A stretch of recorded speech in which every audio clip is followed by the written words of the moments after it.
Hello, I'm Dr. Scott Wadier. And I'm Tommy Welling, and you're listening to the Fasting for Life podcast. This podcast is about using fasting as a tool to regain your health, achieve ultimate wellness, and live the life you truly deserve. Each episode is a short conversation on a single topic with immediate actionable steps. We cover everything from fat loss and health and wellness to the science of lifestyle design. We started Fasting for Life because of how fasting has transformed our lives, and we hope to share the tools that we have learned along the way.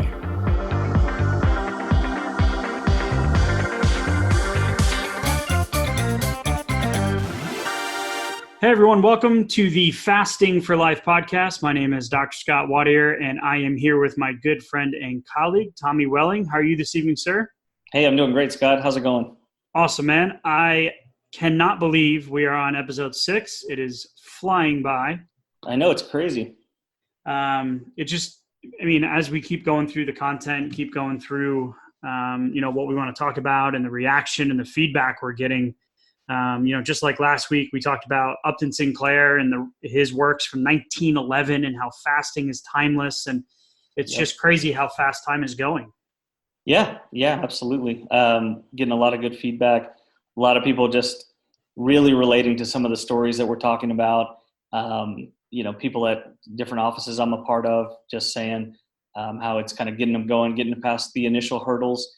And I've asked a couple of people, hey, what do you think about the podcast? And they said, yeah, it sounds just like the conversations that we've already had. So that was the whole point, because those conversations are so important to get started. And we really wanted to be able to just expand the media for it. And I think it's working.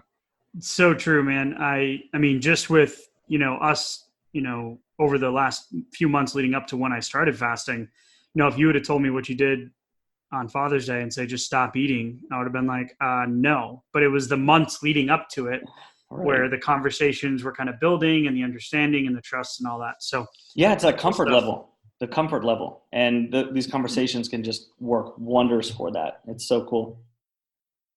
Absolutely. So today we're going to talk about some of the feedback that we've been getting and some of the most common, frequently asked questions, concerns, little hiccups that people experience when you tell them, for instance, right now I'm going on 95 hours. Wow. And people are like, excuse me? What do you mean? I'm like, yeah, I ate, had a date night Friday night and then decided Saturday morning that I was going to go for a while. And they're like, what do you mean? So the thoughts that pop up and the reaction to that in those conversations that we have daily now.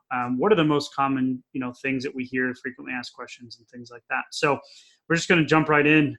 And Tommy, what is the number one thing that you hear? Number one thing, probably, okay, what do you mean fasting? And I even got this question today. Somebody was listening to the podcast and said, hey, what did you mean by dry fast? And so basically, what can I have on a fasting day? Like we've said before, we do not advocate dry fast. We know some people do them, but that's not something that we do. We're always wanting to stay completely hydrated and make sure that we always are. So what can we have on fasting days? What we typically say is water, black coffee, tea, and if you use creamer or something else that you normally put into your coffee or tea, don't restrict it.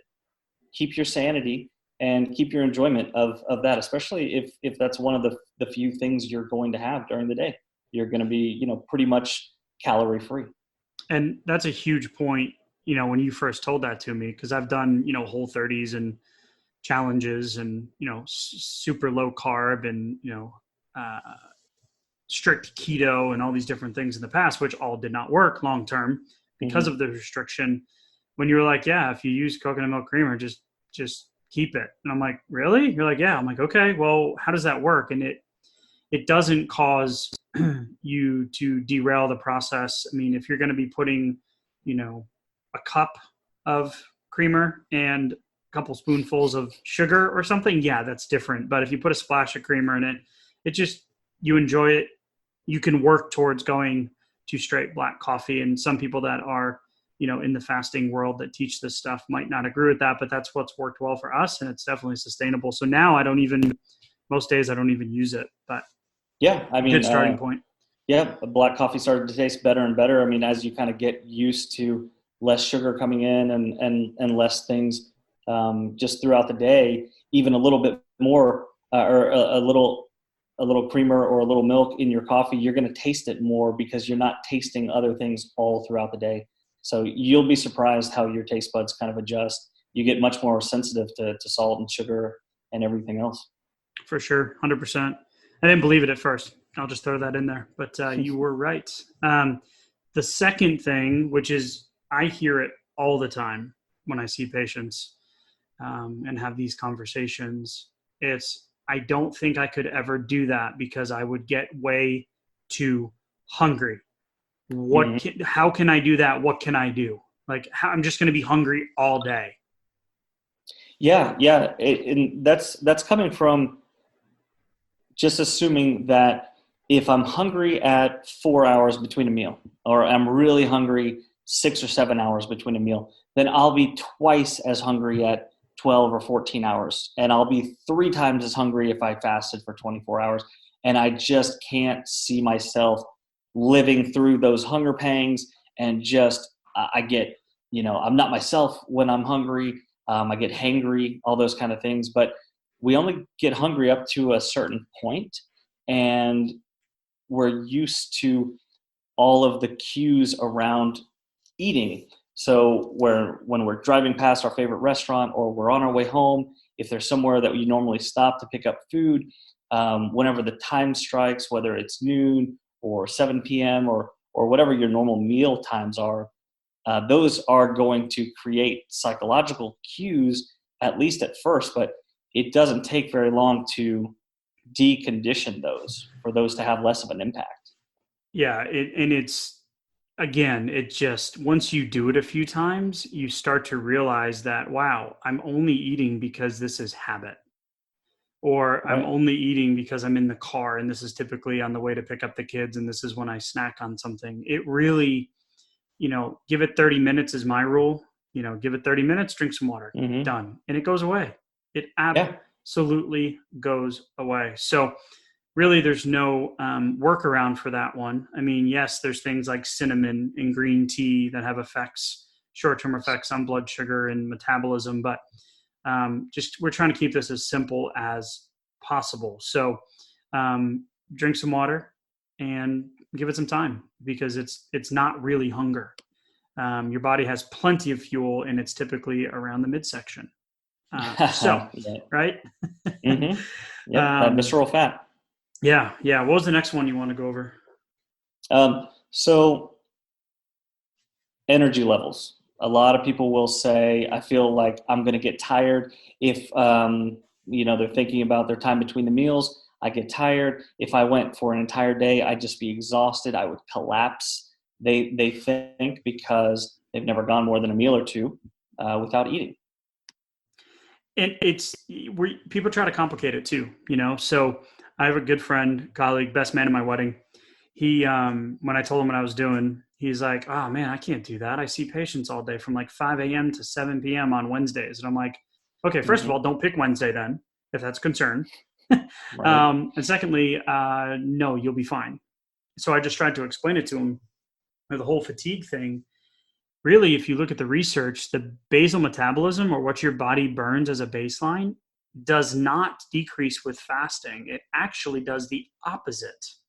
It increases. So when you have those moments of fatigue or tiredness, it's, again, a lot of the times you're going to hear us say this in the next few minutes, it could be hydration, or your body's hormone levels are telling you that it's time to eat when it really isn't time to eat. It's those outside stresses. It's the routine. It's your mind you smell something, the olfactory nerve, the reticular activating system, all these different things can be playing tricks on you. And you're not actually going to feel fatigue. Your basal metabolism is going to increase, which is absolutely what we want, and the opposite effect what long-term calorie restriction does. Mm-hmm. So, and go ahead. The reason why we're thinking that we'll become tired is because we're used to feeling those insulin spikes. Okay, so we have lunch. It's higher carbohydrate. We feel like our energy goes up. We're enjoying lunch, and then at some point, a couple hours or maybe an hour or so later, our energy starts to dip. Well, we have an insulin response. High insulin levels tend to make us more tired. That's where most of the Thanksgiving lethargy comes from. Right. And then also, as we're going throughout the day, we feel those ups and downs in those insulin levels, and we're feeling the change. But when we start to fast and we start to integrate fasting into our normal day-to-day life, whether it's a smaller eating window or one meal a day or extended fasting, what you realize is as the insulin levels come down and they stay lower, we don't feel that volatility, those insulin spikes the same way. As we get more insulin sensitive, then the energy levels don't fluctuate like they did when we were on this carbohydrate insulin roller coaster. I love that you just talked about that. And sometimes I forget that you have your master's degree in this stuff, because I sit here and I'm thinking, how am I going to explain this? And then it just like, boom. And I'm like, oh yeah, I even forget that stuff. It's like, no, this is the physiology of it. And then you have to perceive it and interpret it for your individual situation and yourself. So I feel I couldn't have painted the picture more perfect. And I was sitting here scribbling down notes while you were doing it. So appreciate the reaffirmation for my brain also, breaking down those old molds of how we're thinking and, going back to the old thought processes. But it's just clear, once you start doing it more, it gets less and less. So. Yeah, because if you are overweight now, before you start fasting, you may have never gone more than just a meal or two without eating. So you've never had, or in what you can remember, you haven't had insulin levels low enough for long enough to get off of that roller coaster. Makes sense. I Friday night, date night, right? And full transparency, we had, a couple of adult beverages, had a couple appetizers, things I typically wouldn't eat, but I had been fasting up until, so it gave me more flexibility. Where back in the day, it would have completely derailed me. Eating a normal routine and then going out and adding that stuff, the weekend diet, the weekend warrior type stuff, usually centered around social or sports related things in my past. And, I woke up on Saturday morning and I could feel it. Like if I would have been in a coma and woken up from the night before, right? Or drank way too much not to remember, I would have woken up not only feeling the hangover, I would have felt the insulin fog, getting back on that roller coaster, being like, wow, I'm warm, I'm uncomfortable, like I feel like almost bloated, like all of those feelings come back so quickly. Yeah. And when you do a longer fast, and the first one or two times you start to eat again, we've talked about this in previous episodes of what not to do. It's the same effect where you need to give your body the opportunity to adapt to it. And that's that transition process. Yeah. So, and it's easy to do, but you'll be amazed if you're listening and you've never fasted before, you will be amazed how quickly you come off of that insulin roller coaster, how the fog starts to lift. And you may have never felt this before. It feels amazing. And then when you break a fast, if you overdo it or, just over time, you will at some point feel that fog come back for whatever reason, whatever the circumstances were, and you will hate it because it is great to have that fog gone, get off that roller coaster. Sometimes you don't even realize it. Like when I moved to Florida from cold, snowy, rainy, short days of New England after 27 years of living there. And then I moved to Florida to go to grad school. And I moved, and like a couple weeks later, I'm like, I just feel different. And it didn't really sink in right away, but it's sunny every day. And I just felt better. And the similar thing happened with fasting for me. I didn't realize how normal my abnormality of being in that insulin cycle was until I came out of it and like the heavens opened. I was like, oh my gosh, like I feel like normal. I feel clear. I can focus. I can tackle a project in a morning rather than something that would have taken me, a week to do. And I still have energy to go play with the kids at night. So it's just been amazing. So absolutely, it is real, and you will experience the transformation. That's why we keep harping on the fact you just have to start. So the next two kind of go hand in hand. And it's, I tend to get dizzy when I don't eat, and I tend to get headaches when I don't eat. Yeah. So, these are interesting because if you've ever had a headache or you've ever, felt dizzy when you stood up, you may have attributed it to eating or not eating. It may have been a few hours since your last meal. And then you might go around thinking, okay, I need to keep eating. I need to eat because if I miss a meal or it's been too long, I start to feel like I might get dizzy or might get a headache. And then you get concerned about that. But in actuality, we're so sensitive to small fluctuations in our hydration, our electrolytes, and our blood pressure that as soon as those things start to change even just a little bit, which is normal during the fasting process, that we might perceive that as, oh, I'm going to get one of those hunger headaches or I'm going to feel dizzy. So the fear of it is what can hold people back sometimes. So what we want to let you guys know, it's a normal part of the process. Go ahead, Scott. 100%. Yeah, I was like, you could see me like wanting to contribute there. The salt really is the big thing, right? So for me, I like to use trace minerals. So it's something you can get off Amazon. It's a full spectrum trace mineral. It's like 20 drops. When I notice I start to feel a little like that lightheaded wooziness, I just drop that in the water, drink 15, 20 ounces of water, a glass of water with it, and it goes right away, because you're not consuming all of those high sodium foods, especially if you are typically someone that eats out or buys, pre-prepped foods. You're going to have that big drop off. So it is going to affect your blood volume, which, like you were talking about, is going to feel those fluctuations in blood pressure. The one other thing that is related to this is, when you have your decreased insulin, your hormone aldosterone goes down, which then causes your body's fluid levels to decrease. So your kidneys will not retain water anymore. And that will be that fluctuation. And then the one other complicating factor could be, thyroid and blood pressure medications. So if you are on them, you need to be monitoring your numbers.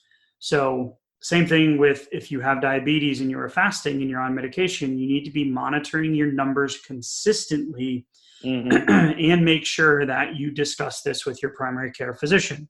So those, going back to the headaches and dizziness, typically most of the time, those fluctuations, hydration, salt, electrolytes. And I know, Tommy, you go to something that I never would have thought of, which is I like a pickle spear. Yeah, just eat a pickle spear. Grab a pickle spear, or maybe like a little shot of pickle juice if I don't have any pickles around. Yep, and typically that will do it. And testimonial here, a woman that I've been working with, she's done a number of 1 meal a day fasts, so anywhere between 22 to 24 hours.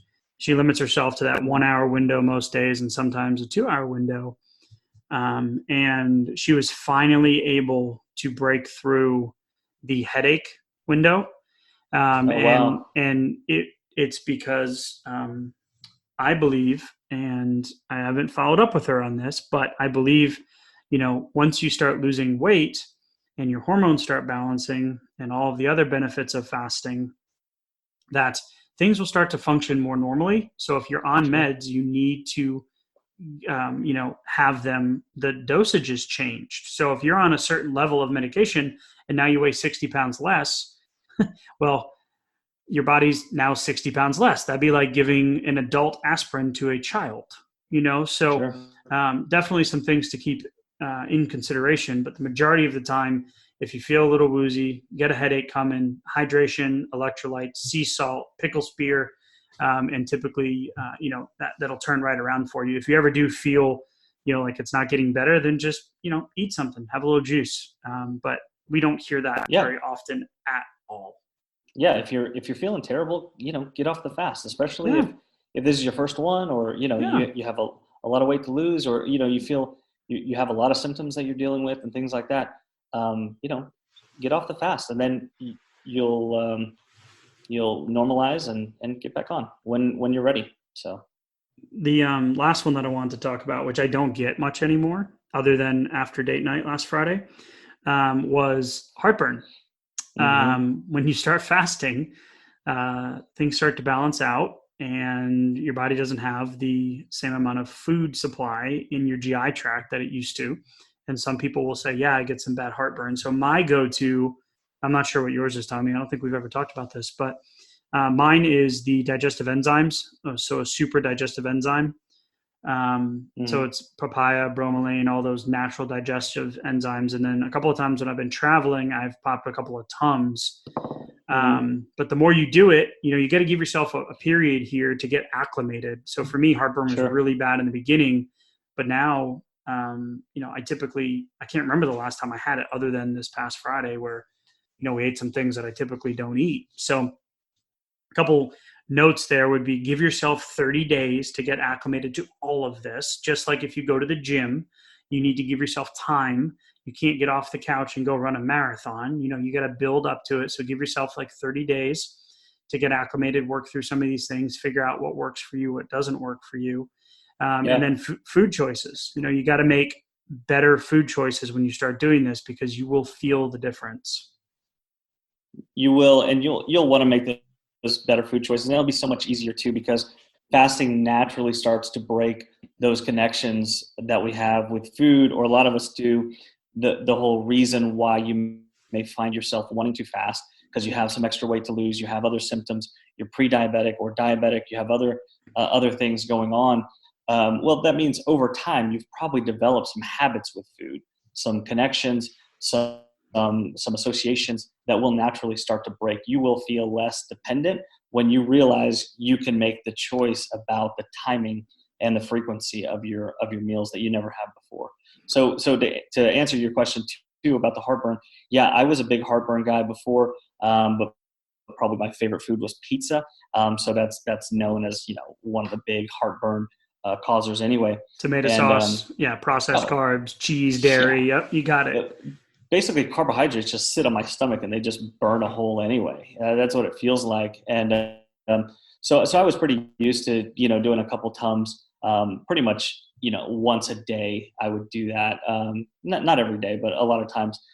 So during fasting, I did feel some heartburn every once in a while, and I would usually do 1 or 2 Tums, maybe once or twice a week, during some of those just kind of intense, burny, rumbly kind of times. But probably my intake of Tums is probably about 90% less than it used to be at this point. Yeah.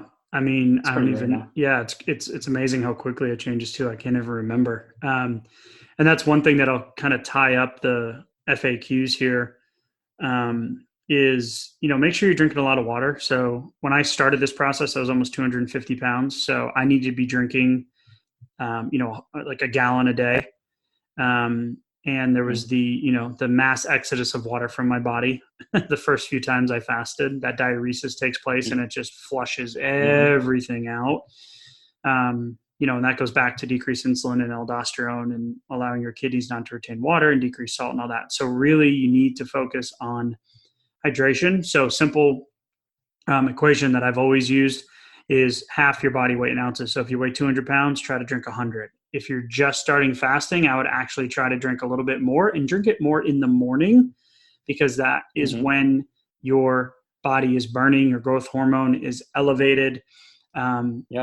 And, And you haven't intaken any water in the last yeah, 8 to 10 hours. and you're typically more dehydrated. So that was the last kind of piece I wanted to kind of touch on to wrap things up in terms of frequently asked questions. Ready to move on to the challenge, Tommy? Yeah, absolutely. We have about 3 days left Mm-hmm. until the challenge on Saturday. So if you guys are hearing this, this will be released on Friday. So it's either right before the challenge, or we may be just about to begin. So if you're listening to this, go ahead, go to the page register for the challenge, because even if we have filled up all the spots, we will start a wait list for the next one because we're getting some great feedback on it, and we will definitely be doing another challenge very soon. Absolutely. We're about half full as of Tuesday night, and we've done no promoting other than what you hear on this podcast. So it's going to fill up, and we're doing it purposely to keep it small, intimate, a lot of feedback. So definitely go to the website, click the button, go to the Facebook page at The Fasting for Life or www.thefastingforlife.com. Get signed up. Don't miss the opportunity. We are super excited. We're putting together, the final touches. I just told Tommy tonight before we hopped on this podcast to record it that I've got a surprise coming for Saturday. So he doesn't even know what it is. I don't. Yeah. I'm racking my brain right now, actually. Yeah. I am not going to ruin it and tell you. So, we'll wrap up. We appreciate y'all coming along with us on this journey, and we just want to keep giving you as much value as we can. We're enjoying the process and just super excited for Saturday the 15th for the 2020 Vision Challenge. All right. Yeah, it's going to be great. Cool, Tommy. Thank you so much for hopping on tonight, sir. It's, as always, been a pleasure, and we will talk soon. Yeah. See ya. So, you've heard today's episode, and you may be wondering, where do I start? Head on over to thefastingforlife.com and sign up for our newsletter, where you'll receive fasting tips and strategies to maximize results and fit fasting into your day-to-day life. While you're there, download your free Fast Start guide to get started today. Don't forget to subscribe on iTunes, Spotify, or wherever you get your podcasts. Make sure to leave us a 5-star review, and we'll be back next week with another episode of Fasting for Life.